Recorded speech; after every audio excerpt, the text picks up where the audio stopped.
Bless you, John, for giving me the courage. An original short story by Jared I. McGee.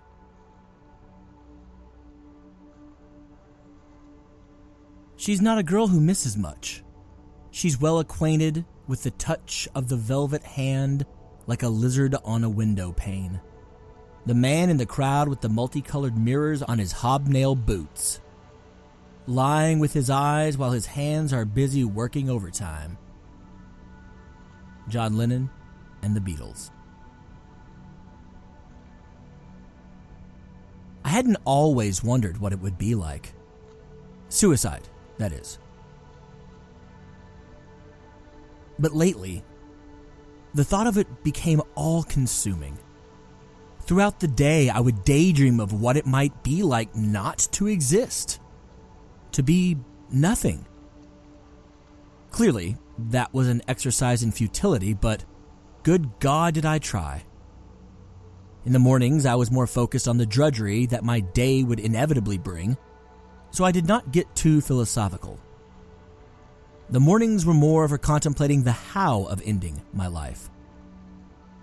Pain was something I had never been fond of, though I was more than capable of taking it without buckling. Football, triathlons, tattoos, piercings, body mods, and a great many other of my hobbies had taught me that over the years. In the shower, I would come to the same conclusion time and again. Shouldn't one experience pain if one is making a major decision? If one is trying to phase into a different plane of existence or utterly disconnect and embrace non-existence? Being the history dork I was, the Roman Emperor Vespasian's supposed last words as he was dying came to me during those matins. Vae puto Deus fio. Or, for those who didn't waste 3 years in Latin class, oh dear, I think I am becoming a god. Cheery thoughts for the start of one's day, I know, but they came unbidden and they came every day. There was no stopping the deluge. The nights then, oh the nights, were for more practical thoughts.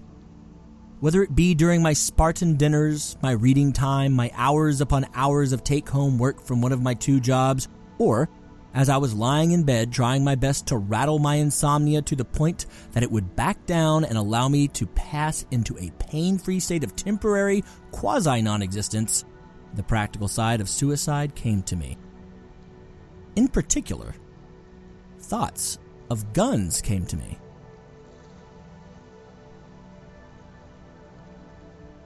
I would ponder the angle that the gun would need to enter my mouth and be pointed. I had seen far too many episodes of Law & Order, Forensic Files, Dateline, and Lord only knows how many other crime shows to screw up and end up with a non-fatal hole in my cheek, eye, or nose. Math matters, kids. Pay attention in geometry. I would ponder what type of gun would be the one to do the best job. I know Hemingway went with a shotgun, but man oh man, does that leave an ignoble mess for one's loved ones to clean up after the fact? I mean, the act is selfish enough. I could not allow myself to add insult to injury for those that love me. Though, the artistry of the wall splatter would be very Jackson Pollock-esque. Art matters, kids. Don't neglect it in your life. I would ponder just how hot the firearm would be once fired. Silly, right? As if scalding my tongue would be a problem in the wake of launching fiery metal through my brain. Coffee is not on par with a bullet. At least that's what I would tell myself when I found this ridiculousness entering my brain. And it always did. Self-reflection matters, kids. If you don't check yourself honestly, no one will.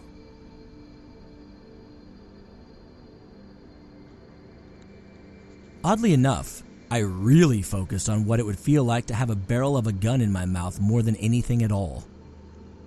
This was actually not confined to my evening practical ponderings. It was throughout anything and everything that I was doing.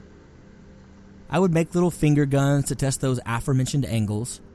I would feel different composite metals and put them against my teeth, trying to reconcile my fears and the precise feel of what might be awaiting me, should I choose to traipse down that route. Metal against enamel, biting down just a bit to test the give. Will recoil chip those once perfect pearly off-whites? Metal against enamel. Sounded like the name of some 10th grader's punk rock band. More often, I would bite down just a little too hard on a spoon or a fork while eating. I did that at any given time of the day. Breakfast, snacks, lunch, dinner, evening, soirees, you name it. Clamping down on those implements wasn't nearly as painful to my teeth as I thought it would have been. Again, a bit ridiculous, but, the mind goes strange places. So, with all that thought, why no action then? That's what most would ask anyway. Why did you pull a Hamlet if you are so very ready to attempt to take this little foray to the undiscovered country? Hamlet is my boy. The reason for the inaction is the same, arguably, as a large part of why the young Danish prince didn't do squat for most of that play. Fear, cowardice, indecision, or tinged with that fear and cowardice an actual lease on life, a desire to see the next page in the story that overwhelms any desire for early cashing out. Amid all these bleak considerations, the man that brought me back time and again from, back to, and back from again those ponderings and practices was none other than John Lennon. Eerily enough, that started with my hearing "Happiness is a Warm Gun" at the most opportune of times. The radio here, the TV as part of a soundtrack there. Too often for it to be a coincidence in my overly creative, overly analytical mind that always searched for meaning in the world. Once I began to realize that this was a repeated message from the universe, I began to play the track purposefully, just to ensure that I heard the soothing peace in my darkest of hours. It might seem odd that, happiness being a warm gun might seem like a lyric, a concept that would more readily encourage a person to push toward the Stygian depths. However, once you get past that title, the ideas present made me want to embrace life, particularly the drudgery, just so I could have higher highs when they came around.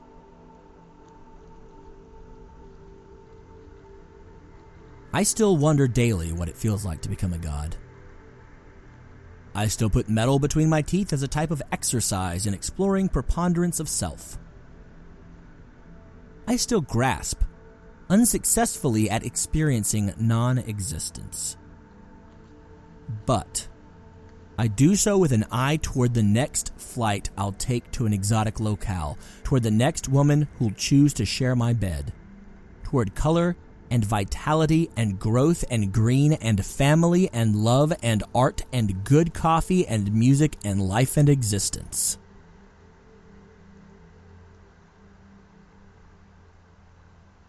Happiness is a warm gun, Mama. When I hold you in my arms, and I feel my finger on your trigger, I know nobody can do me harm. John Lennon and the Beatles.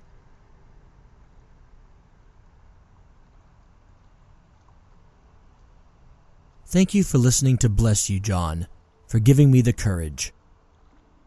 Before I go on with the licensing as usual, I recognize that this story might be quite difficult for some and might even strike a heavy chord. If you or anyone you know is having thoughts of self-harm and might need someone to talk to, please reach out to the National Suicide Prevention Lifeline at 1-800-273-8255, or, if a phone call isn't right for you, chat live online with a counselor at suicidepreventionlifeline.org. Again, please reach out and don't suffer in silence. And again, thank you all for listening to this story, despite the dark nature. The first backing track for this story was taken from the Free Music Archive and is titled Trakanten from the album Hjörna from Ars Sonor. It is being used under Creative Commons Attribution Share-alike 4.0 International License. The final sounds and track come from freesound.org. The track was created by Jim Davis and is being used under a CC0 1.0 Universal Public Domain Dedication License. Thank you to both Ars Sonor and Jim Davis for sharing their art with the world. Up next, we have some rumination on how myth and fable might just ruin your life. What fun!